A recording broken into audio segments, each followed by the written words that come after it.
Hi all, എല്ലാവർക്കും unique അക്കാഡമിയിലേക്ക് സ്വാഗതം. അപ്പോൾ ഇന്ന് നമ്മുടെ LPSTയുടെ ഒരു ഇൻ്റർവ്യൂ എക്സ്പീരിയൻസ് ഷെയറിംഗ് ആണ് കേട്ടോ. എൻ്റെ സുഹൃത്താണ് എക്സ്പീരിയൻസ് ഷെയർ ചെയ്യുന്നത്. അപ്പോൾ ഇൻ്റർവ്യൂവിന് അവിടെ പോയപ്പോൾ എന്തൊക്കെയായിരുന്നു അനുഭവങ്ങളെന്ന് ഇൻ്റർവ്യൂ കഴിഞ്ഞ ഒരാളിൽ നിന്ന് തന്നെ നമുക്ക് മനസ്സിലാക്കാം. ഓക്കെ. ഹായ്, എൻ്റെ LPST ട്രിവാൻഡ്രം ഇൻ്റർവ്യൂ ഇന്നലെ കഴിഞ്ഞു. വളരെ നല്ലൊരു എക്സ്പീരിയൻസ് ആയിരുന്നു. 8 മണിക്കായിരുന്നു റിപ്പോർട്ടിംഗ് ടൈം. 7:45 ഞാൻ PSC ഓഫീസിലെത്തി. 8 മണിക്ക് ഞങ്ങളെ അംബേദ്കർ ഓഡിറ്റോറിയത്തിലേക്ക് കൊണ്ടുപോയി. അവിടെ 15 പേർ വീതമുള്ള ഗ്രൂപ്പായി ഇരുത്തി വെരിഫിക്കേഷൻ നടത്തി. വെരിഫിക്കേഷന് interview memo, biodata, Aadhaar card, OTP certificate ഇത്രയും നൽകേണ്ടി വന്നു. തുടർന്ന് ബയോമെട്രിക് വെരിഫിക്കേഷൻ ഉണ്ടായിരുന്നു. 9 മണിയോടുകൂടി തന്നെ വെരിഫിക്കേഷൻ അവസാനിച്ചു. ഒരു 10 മിനിറ്റ് ഫ്രഷ് ആവാൻ ടൈം ലഭിച്ചു. അത് കഴിഞ്ഞ് 9:30 ഞങ്ങളെ ഇൻ്റർവ്യൂ നടക്കുന്ന റൂമിൻ്റെ ഫ്രണ്ടിലേക്ക് നമ്പർ അനുസരിച്ച് കൊണ്ടുപോയി. വാട്ടർ ബോട്ടിലും ഫയലും എടുത്തുകൊണ്ടാണ് അവിടെ ഇരിക്കാൻ പറഞ്ഞത്. മൊബൈൽ ഫോണും മറ്റു സാധനങ്ങളൊക്കെ മാറ്റി വയ്ക്കാൻ ആവശ്യപ്പെട്ടു. 9:30 തന്നെ ഇൻ്റർവ്യൂ ആരംഭിച്ചു.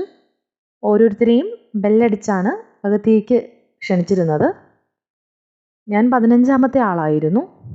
ഇൻ്റർവ്യൂ ബോർഡിൽ 2 പേരാണ് ഉണ്ടായിരുന്നത്. ഒരു PSC മെമ്പറും ഒരു ടീച്ചറുമാണ് ഉണ്ടായിരുന്നത്. എന്നോട് ചോദിച്ച ക്വസ്റ്റ്യൻസ് ആദ്യം സെൽഫ് ഇൻട്രൊഡ്യൂസ് ചെയ്യാൻ പറഞ്ഞു. തുടർന്ന് എന്താണ് അധ്യാപികയാകാനുള്ള തീരുമാനത്തിലേക്ക് എത്തിച്ച ഫാക്ടർ എന്ന് ചോദിച്ചു.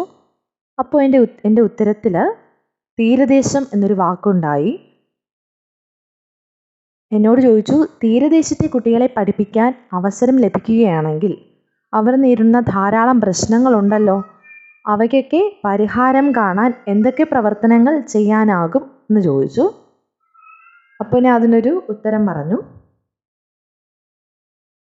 തുടർന്ന് വിവിധതരം പഠന സിദ്ധാന്തങ്ങളും അവ പ്രയോജനപ്പെടുത്തുന്ന അല്ലെങ്കിൽ അവ എങ്ങനെയൊക്കെ പഠന സന്ദർഭങ്ങളിൽ ഉപയോഗിക്കപ്പെടുന്നു എന്നൊരു ക്വസ്റ്റ്യൻ ഉണ്ടായി.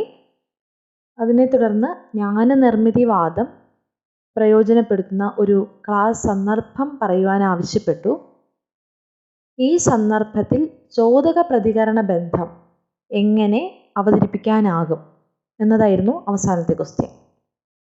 ഇത്രയും പറഞ്ഞു കഴിഞ്ഞപ്പോൾ ഓൾ ദ ബെസ്റ്റ് പറഞ്ഞു. ഇൻ്റർവ്യൂ അവസാനിച്ചു. അത്ര ബുദ്ധിമുട്ടിക്കുന്ന ക്വസ്റ്റ്യൻസ് ഒന്നും അല്ലായിരുന്നു. വളരെ നല്ല ഫ്രണ്ട്ലി ആയിട്ടാണ് അവർ സംസാരിച്ചത്. നല്ലൊരു എക്സ്പീരിയൻസ് ആയിരുന്നു.